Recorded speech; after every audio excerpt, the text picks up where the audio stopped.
Welcome to this year's GIS STEM Challenge. I'll be talking to you about GIS in a complex technology-driven world. My name's Dan Scollin. I'm a GIS instructor and program coordinator at Shasta College.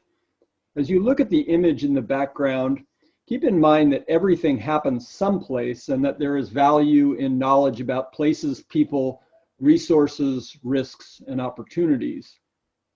There's a need for collecting, storing, interpreting, analyzing, viewing, animating, and visualizing information about geography. When thinking about GIS, keep in mind the first rules of real estate: location, location, location. Then combine the tech revolution and all its variations, and you have GIS.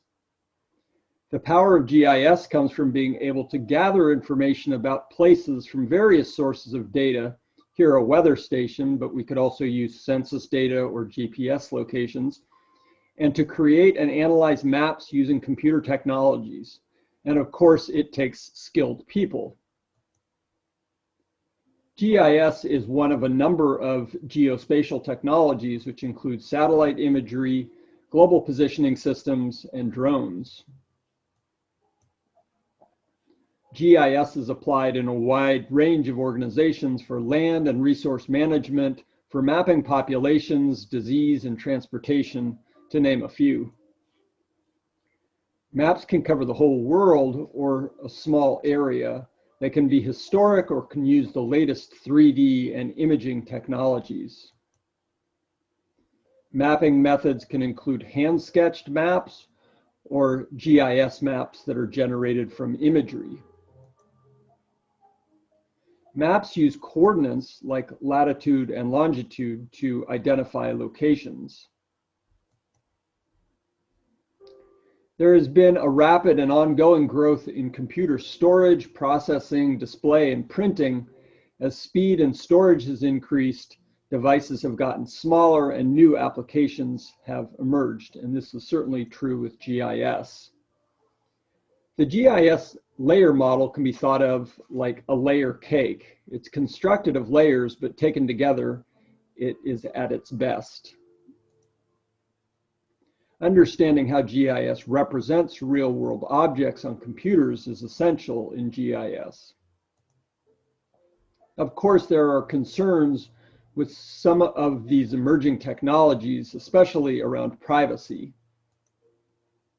Such concerns are the subject of media reports and books such as those shown here. We live in a time of great challenges around the world and in our country and communities. The coronavirus pandemic is affecting everyone around the world, but not equally. This map illustrates a history of major disease outbreaks around the world. This is a GIS-based dashboard showing COVID cases in Yolo County produced by local GIS firm Vestra Resources. Disease, conflict, drought, and poverty are pushing people to migrate. Meanwhile, issues of race and equality are the focus of this mapping initiative. Wildfire is an issue that is close to home for us here in the North State. The satellite image shown here shows smoke plumes that pose health risks, along with threats to property and resources and human safety. NPlan, a local GIS firm, produced the wildfire viewer seen in the upper right. Forest management is one aspect of reducing fire risk and also is important for providing wood and other resources, not to mention jobs. GIS has long been an essential tool for sustainable forest management and is demonstrated by this reforestation map produced by local forestry company W.M. Beatty. GIS is big in transportation. Shasta Living Streets is currently working in downtown Reading to expand bicycle use to improve our local economy and community, and to make a contribution towards reducing greenhouse gas emissions from automobiles. At the other side of the globe, Native peoples, with the help of GIS professionals such as myself, are mapping their knowledge of rainforests and working towards a greater role in managing these forests. GIS and geospatial technologies are hot. Economists predict continued job growth as GIS applications expand in government, private industry, and nonprofit conservation and social service organizations.